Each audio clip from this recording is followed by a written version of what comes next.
চট্টগ্রামে বৃষ্টির মধ্যেই বিক্ষোভ মিছিল করেছে কোটা সংস্কার আন্দোলনকারীরা। জুমার নামাজের পর থেকে নগরীর আন্দরকিল্লা শাহী জামে মসজিদের সামনে জড়ো হতে থাকেন কোটা আন্দোলনকারীরা। পরে গণমিছিল নিয়ে লালদিঘি ময়দান হয়ে নিউ মার্কেট মোড় সহ বিভিন্ন সড়ক প্রদক্ষিণ করে মিছিলটি।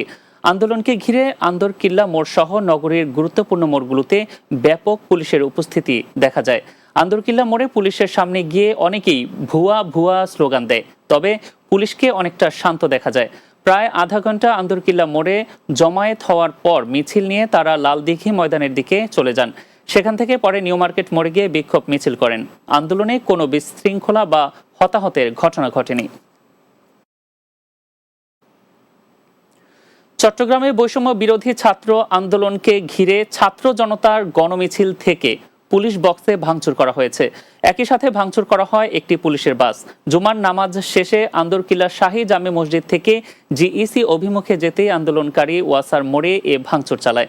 সিএমপির মিডিয়া অ্যান্ড পাবলিক রিলেশনস বিভাগের অতিরিক্ত উপকমিশনার কাজী মোহাম্মদ তারেক আজিজ জানান, মিছিলকারীরা পুলিশের একটি বাস, পুলিশ বক্স এবং মুক্তিযোদ্ধা পুলিশ জাদুঘরের সাইনবোর্ডও ভাঙচুর করে। এ ব্যাপারে আইনগত ব্যবস্থা নেওয়ার কথা জানান তিনি। জামাত শিবিরের রাজনীতি বন্ধের প্রজ্ঞাপন জারিকে স্বাগত জানিয়ে মিছিল হয়েছে চট্টগ্রামে। একই সাথে রাষ্ট্রের গুরুত্বপূর্ণ সম্পদ ধ্বংসের প্রতিবাদে চট্টগ্রামে বিক্ষোভ মিছিল ও প্রতিবাদ সমাবেশ অনুষ্ঠিত হয়েছে। আনোয়ারা উপজেলার চাত্রী চৌমুহনী বাজারে এ সমাবেশ অনুষ্ঠিত হয়। উপজেলা যুবলীগের আহ্বায়ক শওকত ওসমানের সভাপতিত্বে সভায় বক্তব্য রাখেন উপজেলা যুবলীগের যুগ্ম আহ্বায়ক আব্দুল মালিক, সাংগঠনিক সম্পাদক সগির আজাদ সহ আরো অনেকে। রাতের বাংলা নিচ্ছে আরো একটি বিরতি, ফিরছে কিছুক্ষণের মধ্যে, সঙ্গেই থাকুন।